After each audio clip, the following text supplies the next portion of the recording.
మనం ఒక పుస్తకాలు భవిష్యత్తులో భారత వ్యతిరేక శక్తులతో రాయిస్తే ఎట్లా రాస్తారంటే, ఆల్రెడీ ఇంతకుముందు రాసేవాళ్ళు ఔరంగజేబు ఒక అద్భుతమైన వ్యక్తి, భారతదేశాన్ని ఉద్ధరించాడు ఆయన, ఈ దేశాన్ని కనుక ఆయనే రాకపోయి ఉంటే కనుక ఐక్యత కుదిరేది. ఇప్పుడు బ్రిటిష్ వాడి గురించి రాస్తుంటారు చూడు, సంస్థానాలుగా ఒక రాజు కొట్టుకు చేస్తుంటే వాళ్ళందరినీ ఒక దారికి తీసుకొచ్చి మొత్తాన్ని ఒక భారతదేశం కిందకి మార్చిన వాళ్ళే బ్రిటిష్ వాళ్ళని. అట్లాగే ఔరంగజేబు అనేటటువంటి ఆయన చాలా మంచి ఆయన ఆయన చొక్కా ఆయనే కుట్టుకునేవాడు, ఆయన ప్యాంట్ ఆయనే కుట్టుకునేవాడు, ఆయన కష్టపడి సంపాదించిన డబ్బులతోనే ఆయన భోంచేసేవాడు, రాజభోగాలు అనుభవించలేదు. ఇట్లాంటి దరిద్ర పుస్తకాలు రాసిన దరిద్రులు ఉన్నారు కదా.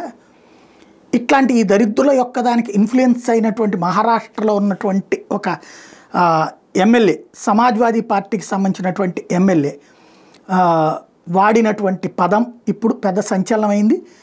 ఏదైతే చావా సినిమాకి సంబంధించి నెగిటివ్ని ప్రొజెక్ట్ చేస్తూ ఔరంగజేబు లాంటి ఒక గొప్ప మహావ్యక్తిని గురించి ఇట్లాంటి తప్పుడు పదాలు మాట్లాడారు అంటూ చేసుకొచ్చినటువంటి స్పీచ్ మీదన ఇప్పుడు ఆగ్రహావేశాలు రగిలిని.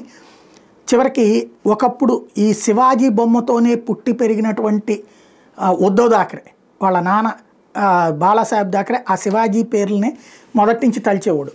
ఆయన నోరు మూసుకుని అసెంబ్లీలో కూర్చుంటే ఈ మాట మాట్లాడిన సమాజ్వాదీ పార్టీ ఎమ్మెల్యే అబూ అజ్మీ ఔరంగజేబుని గొప్పగా ప్రశంసించినటువంటి సందర్భంలో ఏక్నాథ్ షిండే తీవ్ర ఆగ్రహం వ్యక్తం చేశాడు. శివాజీని చంపించినటువంటి దుర్మార్గుడి గురించి గొప్పగా చెప్తావా, ఇదేనా మీ కూటమి యొక్క విశిష్టత అంటూ తీవ్ర స్థాయిలో విరుచుకుపడ్డటువంటి సందర్భం.